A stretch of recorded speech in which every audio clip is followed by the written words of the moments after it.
Greetings art lovers and welcome back to the Rockport Art Association and Museum, where we are enjoying our fourth sneak peek at work from their upcoming art auction on Saturday, October 3rd. I hope you've already marked your calendars. First up today is Aldrow Hibbard. This is the second piece in this preview show, and we can see why Hibbard had a top reputation as a snow painter. In fact, this goes back to as early as 1919. 5 years after his return from Europe, when the Guild of Boston Artists hosted Hibbard's one-man show comprised entirely of fresh snow scenes from his recent winters in Vermont. This exhibit was lauded by William Howe Downes, art critic of the Boston Transcript, who ranked the 33-year-old Hibbard among the veteran snow painters of the time, including George Gardner Simons and Edward Redfield. And just 3 years later, Downes conferred outright the top spot to Hibbard. He has something other American painters of snow scenes, able as they are, do not possess. A superior subtlety, a sense of values, a faculty of lifting the work above the plane of stark realism and giving it the look of a higher kind of truth than literalism can compass. In the final refinements which give distinction and beauty to the landscape of midwinter, we believe Mr. Hibbard has no peer. When asked about the problems of painting outdoors in winter, Hibbard said, "Well, there's always the hazard of frozen ears and frostbitten nose and painting with stiffened hands in zero weather. It is in itself something of a trick, but it didn't stop him going outdoors to create some of the most beautiful snow paintings ever." The RAA&M was fortunate to have Hibbard as their president for so many years because he set the standard high and was a great leader. Next up, we have Anthony Tiemi with Gott Street, Rockport. It has been said there is a great similarity between Vincent van Gogh and Anthony Tiemi. They shared a common country of birth, Holland, and a love of colour and boldness in their work.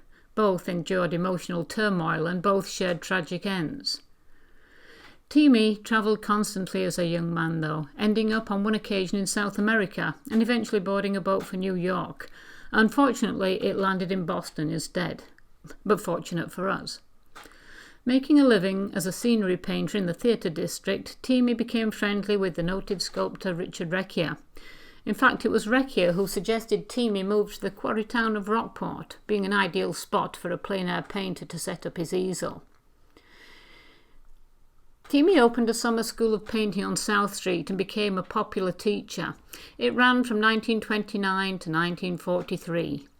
He was a productive painter and was noted for his street scenes and harbour views. Energetic, dynamic, you feel like you can step into the shadow and light of his Rockport street paintings. They are always uplifting and speak of a gentler, less hectic age when people had time to stop and smell the roses. His colour is always exciting and his brushwork buttery, the perfect artistic statement. And our last peek for today is Emil Greiner again with Winter Tree. Isn't this a superb image of an intimate forest interior? Although Greiner valued all his instructors, he claimed it was John Carlson who turned him into a painter, teaching him to see all the pictorial possibilities of a subject. "I'm supposed to be a colourist," said Greiner. "People always ask me about my palette, but remember the most important thing is design. Design first, then values, then colour. If your values are right, almost any colour will be okay." This winter forest landscape is a great example of Greiner's ability to stress the human quality and characteristics of trees. They're alive, and as they grow, they tell us a story, he said. He stressed design as being the most important part of any painting, followed by values and colour. Here we can sense the weight and dignity of the tree on the left compared with the ones on the right. Also, his superb sense of design leads the viewer's eye through the shadowed foreground to the sunlight on the birch tree, then into the warm tones of the sky. Notice how he contrasts the yellow of the birch foliage to the purple mauve sky. Our eye then picks up the light notes on the left-hand side, bringing our eye back down to the foreground.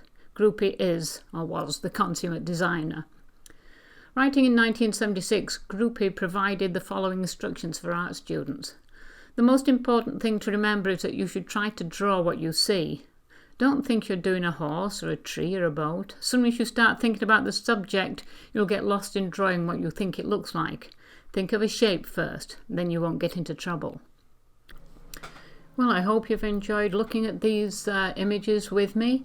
I'd like to point out that the 20 images in this preview show represent only 1/10 of the paintings, black and whites, watercolours that are going to be in the Rockport Art Association Museum's annual art auction on October 3rd. So I hope you'll stay tuned to see a few more paintings next week. And until then, I wish you happy painting, a good week. Until then, thank you.